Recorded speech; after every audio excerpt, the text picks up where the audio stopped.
Good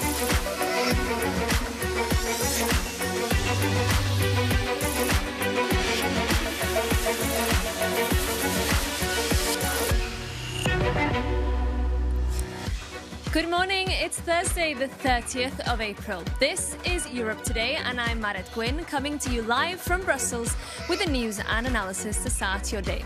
Coming up today, incoming Hungarian leader Peter Magyar has said that billions in frozen EU cash will flow to Hungary soon after what he described as a constructive and productive meeting with the European Commission chief. Magyar said he'd be back in Brussels by the end of May to conclude a deal. And ahead of a closely watched EU-China meeting next month, tensions are steadily rising. China has vowed countermeasures if the EU goes ahead with plans to shield its homegrown industries. We look closer at the points of tension.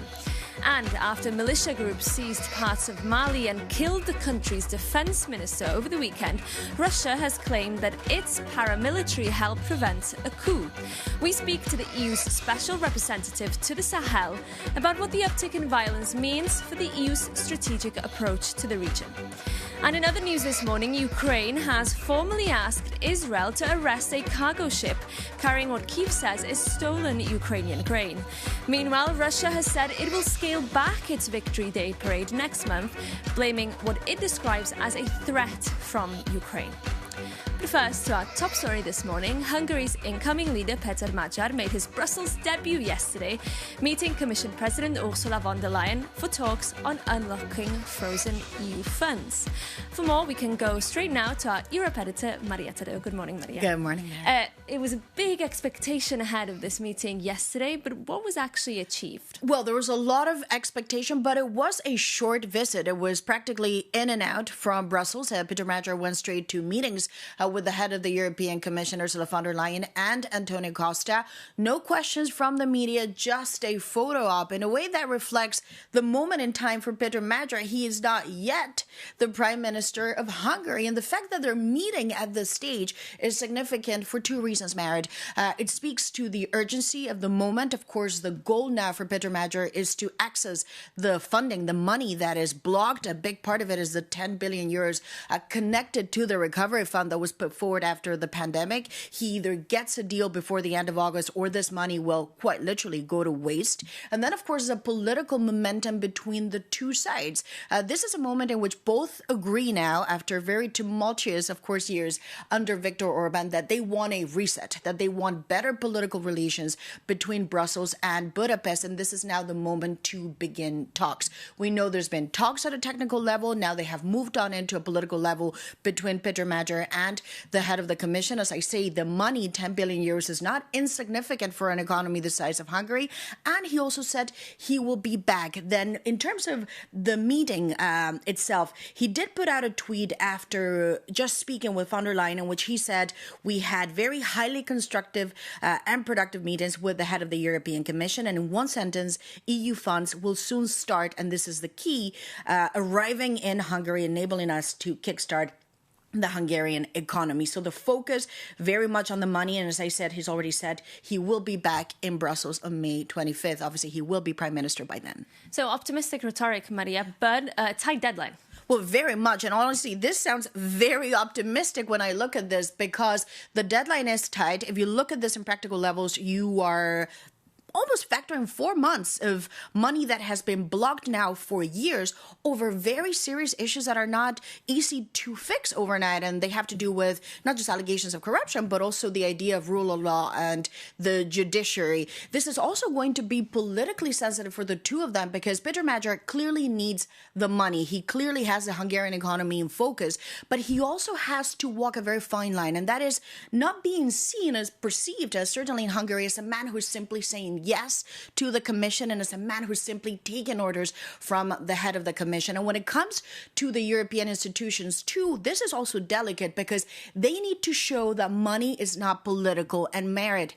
money is always political, but they need to also show that there is merit behind this, that there are real changes that are going to happen in Hungary. And of course, there's a cautionary tale with Poland, because if you go back in time, when Donald Tusk won the election, also promising a reset with the European Union, the institutions rushed to unlock money. But then, of course, now the Polish are really struggling to change fundamental issues like the judiciary because of the presidential veto. Magyar does not have that issue. He has a supermajority, but he does have this issue of the timing, the authority, the language around this. And of course, this is going to be tricky for the two of them to arrive to this point in August. But obviously, that is how a Brussels deal works. It needs to be seen as difficult for the deal to happen. Okay, Maria, thank you so much for that analysis. Now, weeks before a closely watched EU-China meeting, tensions are threatening to boil over between both sides. China has publicly criticized Brussels multiple times in the past week, including over its plans to shield its homegrown EU industries. So, is there a road back to even-handed diplomacy or more fighting ahead? For more, we're joined in the studio this morning by our correspondent, Angela Skujins. Angela, great to see you again. Remind us, why are these tensions boiling up again this week? Good morning, Marid. So, like so many of these international spats, it is mostly centred on trade. Beijing came out with a statement this week blasting the EU's push to supercharge industry and support the local manufacturing of products such as cars, solar panels, aluminium and cement. They stated, that spokesperson from the Chinese Commerce Ministry has stated that this push could potentially violate World Trade Organization principles and hurt foreign investment. It's important to point out that many see this push as a way to even out that trade deficit with 300 billion euros, the difference in 2024 with European manufacturers paying the price. I managed to speak to an MEP from the European Parliament, Sakis Arnotoglu, who sits on the delegation regarding EU-China relations. He pointed out that there is a difference in the dynamics between the duo when it comes to trade, but maybe finally the EU is speaking a language that China recognises. For many years, we believed openness alone was enough, but today we know resilience matters too, because otherwise you cannot survive in this environment. And China has been very tough. We don't seek any confrontation, but I think Europe must stop being vulnerable. And some say we have been a little bit naive too. An MEP speaking there to me about the difference between the European Union and China, the EU's big push to become more autonomous when it comes to supply chains and those products. It's also important to point out that Beijing is furious regarding an EU push to change the Cybersecurity Act, as well as by placing at least a dozen defence companies on a sanctions ban. But all eyes will be on an important EU-China conference expected to take place on May the 12th. The event is being billed as an opportunity for a frank discussion among delegates as well as politicians. So all eyes will be on this to see whether the conversation can continue or whether it will peter out. Angela, we'll be keeping an eye on that conference, I'm sure, on May the 12th. Thank you so much for that. We're turning to Mali now, because last weekend, armed groups, including separatist and jihadist militants, carried out coordinated attacks across the country, killing the defence minister. The wider Sahel region has been experiencing a period of profound instability, with European credibility in the region in steep decline, as our reporter Estelle Nilsson-Julian explains. Europe is grappling with strategic security concerns on all fronts, from the Middle East to Russia's war against Ukraine. But there is another crisis that Europe cannot ignore: the ongoing situation in the Sahel, where a coup epidemic has been underway since 2020. Over the weekend, an alliance of al-Qaeda-linked jihadists and Tuareg separatists staged the largest coordinated attack on Mali in over a decade. These two groups may have different ideologies, but they share the same opponent: the military junta that has run Mali since 2020, backed by Russia. France has since urged any citizens currently in Mali to leave the country. But this isn't just about Mali. The country sits in the Sahel region, a belt that stretches across West and Central Africa where coups and jihadist violence have been rising in recent years. Since 2022, France has been dismantling its military presence in the region, pushed out by a growing anti-Western sentiment and a shift of support in favour of Russia. Although Europe has been working to strengthen ties with Mauritania and coastal Western African countries, it has struggled to implement a unified strategy. The situation has major consequences for the bloc. Officials have long warned that Sahel terrorism is a threat to European security. The belt also sits on key migration routes, meaning instability could drive more migrants towards Europe. Europe is failing to claw back relevance while Russia and China are consolidating their foothold. Well, yesterday I sat down with the EU's special representative to the Sahel, João Cravinho, and I started by asking him what the most recent uptick in violence in Mali could mean for the EU's strategy towards the region. Well, firstly, it means very clearly that the situation is extremely unstable. It is a situation of very precarious stability, meaning that what happened on the weekend can happen again. So this is really a terrible situation, above all, for the Malian population. What it means is very simply that it has become clear that there is no military solution to the situation in the Sahel as a whole, including Burkina Faso and Niger. This comes following years of instability, including successive military coups in many countries in the central Sahel. We also know that the EU has lost real clout and influence in the region. Do you see the possibility now for it to claw back some of this influence? And is it possible to do that while Moscow, but also Beijing, Tehran, has such a visible presence?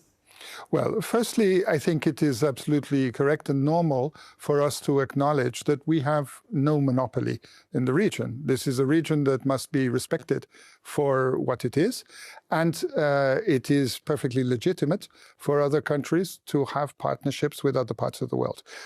However, having said that, I don't think any other part of the world has the same level of direct interest as Europe does. What is clear is that over the past few years, we have had a series of monologues between us rather than a dialogue. We have not been, and it's a mea culpa here, we have not been capable of listening and understanding properly as we should. We have not really been capable also of explaining what our interests are in the region. And by the same measure, I think there has been a failure in terms of dialogue on the other side. So the idea of deepening and making a lot and improving our dialogue is fundamental. That's a starting point. And we're on the road. We've been doing that over the last year and a half. And I think there's quite a lot of recognition. Our relations with those regimes now have bridges which did not exist some time ago. Would you say that the incidents in Mali could have undermined maybe the reputation or the image of Russia as a security partner? And could that lead to maybe efforts to diversify security ties from Mali? Well, firstly, I think, of course, the Malians are going to have to do some reassessment. It's theirs to do, and I can't tell them what to do. But I think that it's obvious, due to the tremendous security failures of the past week, that they need to do some reassessment. Secondly, it's very clear that there is no solution through military means alone. The Russians only offer military support. They offer nothing else. Do you fear that the Sahel is being neglected, and what could be the cost of that for Europe? Well, I think it is very evident that there is limited bandwidth from our political deciders. I have had an interesting experience as a special representative of the European Union. I've been visiting most European capitals and speaking with the ministers. All the ministers tell me the Sahel is geopolitically strategic. And yet, they don't have time. They don't have time because of everything else that is happening. And the cost of that for Europe? The cost of that is that the situation is getting worse. But what I do believe is that we are developing the instruments to be able to take advantage of opportunities when they arise. And I think the opportunities will arise when it becomes evident that Europe is still the best possible partner for those countries. Moving on now, there will be no military hardware on show in Russia's Victory Day parade next month for the first time in almost 20 years, as Moscow claims it is under threat from Ukraine. In a phone call with US President Donald Trump yesterday, President Putin also said he would unilaterally declare a ceasefire in his war against Ukraine for the duration of Victory Day celebrations. We can cross over now to the European Parliament in Strasbourg and to our correspondent Vincenzo Genovese, who is there for us this week. And Vincenzo, on this issue of Russia, it also featured prominently in a debate on EU-Russia ties in the hemicycle last night. Yes, Mared, indeed. Good morning. Good morning from Strasbourg. It was quite a heated debate yesterday evening, as the topic is highly controversial among MEPs and also fuels discussion across Europe. Currently, we know Russian teams are excluded from sports competitions and Russia remains banned from cultural events such as the Eurovision Song Contest, but not from, for example, Venice Biennale, the world's most renowned contemporary art exhibition. So the question is, should the EU talk to Russia through diplomacy or at least through sports and arts or not? Let's put it to Ville Niinisto, who is an MEP from the Greens HIFA group and chairs the European Parliament Russian delegation. Good morning. Welcome. Good morning. Good morning. Should we talk to Russia or not? I think we have to be very clear that Russia uses all connections or conciliation from our side as a way to show that they would have international legitimacy for their war crimes in Ukraine and ongoing slaughter of Ukrainians. So Russia has committed thousands of war crimes, torture of prisoners, rape of Ukrainian women, and these are kind of like systematic. So we have to remember that as long as the war continues and Putin does not take responsibility for the war crimes and Russia does not stop invading Ukraine, there is nothing we can talk about with Russia, and we should not give them any legitimacy through sports or culture. The war continues, as you said, but Vladimir Putin announced a ceasefire for the Victory Day. Do you believe him? Is a serious offer? No, it's not. I mean, Putin also feels, Russia feels weaker now than they did a year ago. Ukraine has done a lot of drone attacks inside of Russia, so they start to feel threatened by those attacks. So this is also for them to try to create a day where they can show their strength, but then they want Ukrainians not to intervene. But some Europeans will go there, like Slovak Prime Minister Fico. Is it the right choice? I think it's a totally wrong choice. We don't want to show any support for the current Russian regime in their kind of like also reimagining the past. Russia uses the Victory Day as a way of strengthening a very nationalistic future for Russia where human rights are not supported. And meantime, there is also a standoff between Ukraine and Israel for what Kyiv says is stolen grains from occupied territories. What the EU can do on that? I think you have to be very clear that all the support that we have for Ukraine and all the conditions and sanctions on Russia and action against Russians using Ukrainian resources elsewhere have to apply to all countries. So we have to be strict on Israel as well, and Israel has to pay if they do wrong on here. Very clear. Thank you very much, Ville Niinisto. It's last day of plenary session in Strasbourg, and we will follow it as usual on Euronews. Mared. Vincenzo there in Strasbourg, thank you so much for that. And that's it from us for today and for this week. We'll be back on Monday next week at the same time and the same place with the same news and analysis to start your day.